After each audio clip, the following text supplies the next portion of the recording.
At kaugnay sa issue ng PDAF scam, makakapanayam natin si dating Senador, Attorney Rene Sagisag. Magandang umaga po, Attorney Sagisag. Magandang umaga po naman. Yes, sir. Palaki ng palaki itong skandalo ng pork barrel, no? At mukhang mas marami pang mga senador ang masasangkot dito kung susundin yung mga sinasabi ni Justice Secretary De Lima at ni dating Senador Ping Lacson. Ano po ang epekto sa kredibilidad ng Senado bilang isang dating senador? Well, government is beginning to look like a chicken house government. Dahil ang trabaho ni Ping, rehab, hindi siya brooding omnipresence in the skies to tell Noynoy how to run the country.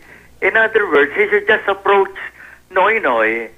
Hindi ginagawa nila ilang trabaho niya. I will do it myself. Kung ayaw din ni Noynoy, mag-resign siya. At si Laila naman, yung kaibigan din ko rin, tigilan na yung mga interviews, magtrabaho na lang. Ang dapat, Yusek niya lang ang magsabi, busy-busy po ang kalihim but Laila is spending a lot of time dealing with the press. Wala talagang mangyayari. Kaya yun nga, I mean, for the sake of Noynoy, we're really beginning to look like a chicken house government. Isang hindi madisiplinang rehab sar na hindi nagre-report sa ginagawa sa Yolanda, kundi banat ang banat. Yun nga, di kausapin niya kung hindi sundin ni Noynoy, mag-resign siya, tsaka banatan. But when you're part of the team, you don't wreck the image sa kayo para kayo circular firing squad Yan ang impression ko from where I sit. So, sa tingin nyo, they should deal with all this new information quietly rather than keep talking about it in public. Of course, dahil reputations are involved, it's going to be hard work. But if you will keep issuing press statements, keep praising the media, talagang walang mangyayari. Yan ang ginagawa ni Ping at ni Laila.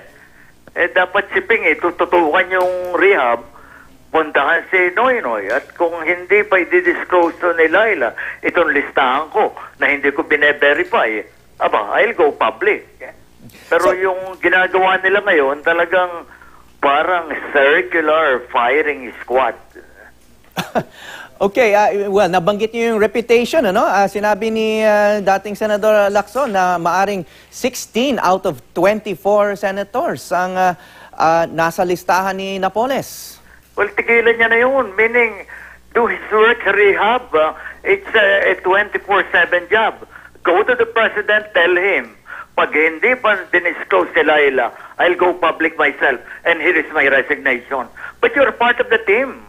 Hindi pwede namang kung NBA kayo, kanya-kanyang direksyon yan. Yun ang nangyayari dito. Talagang parang walang leadership ang Pangulo. Ini-embarrass niya si Noynoy na yan ay trabaho ng presidente o ng little president. Kundi siya pakinggan ni Paquito Ochoa o ni Noynoy, mag-resign siya, tsaka banatan. But when you're part of the team, you do it quietly kung merong problema within the team. Yung ginagawa niya, kita mo talagang ambisyon maging presidente, siya sikat, siyang ganito, ganon. Talagang gustong, pag tinawag din Mr. President si Ping, naluluha din yan Okay, so it's reflecting badly on the administration. Pero ano po yung... Correct, parang chicken house government. Pero no one is in control. Pero ano ho yung impact sa Senado mismo? Kasi sila yung ina-accuse Ngayon, there's a guessing game kung aling senador ba talaga yung sangkot dito sa listahan ni Napoles. Tapusin na lang ni Laila yung trabaho, ibigay sa ombudsman. Trabaho ng ombudsman yan Okay. So there's now there's pressure from some sectors na isiwalat na agad itong listahan ni Napoles, pero sinasabi ni Justice Secretary De Lima, well, I'm trying to vet it para yung mga inosente naman ay hindi unfairly na masangkot dito. Trabaho harapan ng harap siya sa media Meaning, sana naman tigilan ng kaibigan ko yung pagharap-harap niya sa mga interviews at magtrabaho. Kung tinrabaho niya, tapos na siguro yan. But he has wasted a lot of time facing the media. Kaya nga yan, may ambition din siguro sa politika. Yun ang magiging impression ng tao. At yun nga, lumalabas na yung walang kontrol ng katas-taasan eh. Nag-aaway sila sa media na sa halip na gawin ni Ping yung trabaho sa rehab, tinatakot si Laila. Pag hindi mo ginawa ito ang gagawin ko. That's no way for a cabinet member to behave.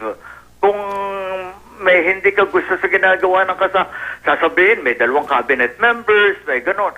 Abay, hindi yung dapat gawin, kundi puntahan si Paquito Ochoa o si Pinoy mismo. Pero yung getting media mileage, talaga sakit ng ng mga ambisyoso eh. Yeah. So,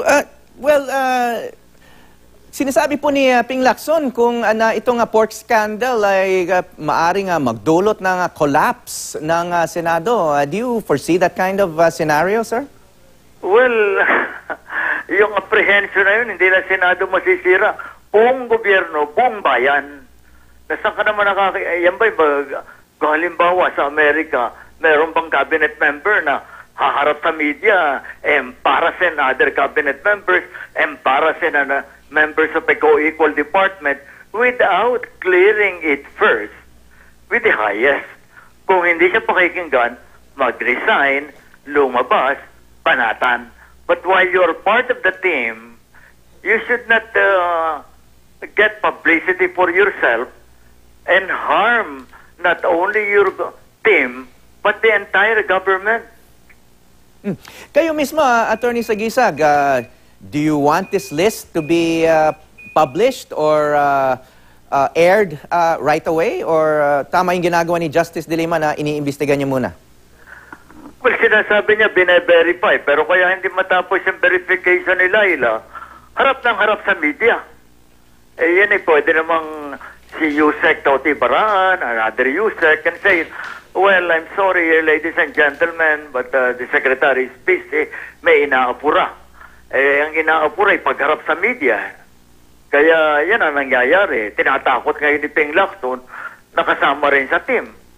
May isang ka naman nakakita ng NBA o PBA team na kanya-kanyang direksyon yung, in other words, makinig sa coach, makinig sa court general.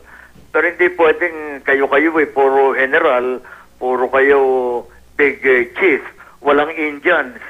Yun ang nangyayari dito. I'm very sad na marami nakakakita dyan. Baka yan ang akalain ng kabataan na the way to be in government. I was in government once, so huwag mo na lang pagsasabi. But we try to act as a team. Pag hindi kami magkasundo, susumbong kami kay President Cory, then bahala siya. Pero kung kami haharap sa media, babanata ng kasama sa cabinet, sasabog talaga ang gobyerno. Kaya totoo yung sinasabi ni Ping, sasabog ang Senado. Hindi lang Senado, buong gobyerno kasama siya. So, Attorney, anong posibleng endgame for the Senate kung mapatunayan nga na more than 12 or as many as 16 senators have been involved in the pork barrel scandal? Well, what can be proven at this time? I am a human rights lawyer. I believe in the presumption of innocence, in the Bill of Rights, and the Universal Declaration of Human Rights. They will remain bintang. Kaya hindi natin mahuhusgahan on the basis of press releases ni Laila, press releases ni Ping Lacson. In other words, yun nga, maaari mag-away kami ng marami kong kaibigan. Pero ako talagang panatiko on the presumption of innocence, rule of law. Ako'y naniniwala sa Bill of Rights. Ako'y naniniwala sa Universal Declaration of Human Rights. Ako'y naniniwala sa aming oath na talagang, yun na, igagalang ang saligang batas, igagalang ang mga tratado natin. Kaya as of now, walang makakapaghusga dyan. It's up to the conscience of the individual concerned to do what he wants. Pero ngayon, oy, hinusgahan ka na ni Ping, mag-resign ka na. Abay, sino ba si Ping? Talo pang Korte Suprema. Yun talagang background naman yan. Wala sa due process Talagang, kaya hindi ako nagtataka. But it's time, kung gusto pang magpresidente siguro, he should review the Bill of Rights and the Universal Declaration of Human Rights. Mas mabigat kay Laila, abogado. May oath pero kaming oath na which we may take when we become members of the bar. Kaya as of now, premature to make any judgment. everybody is presumed to be innocent. Miski ako na lang ang mga tirang naniniwala dyan, this is where I stand. I'll take no water. Okay, well put. Maraming salamat po, former Senator Okay, Attorney my Rene pleasure Saguison. and have a good week. Salamat po. Bye.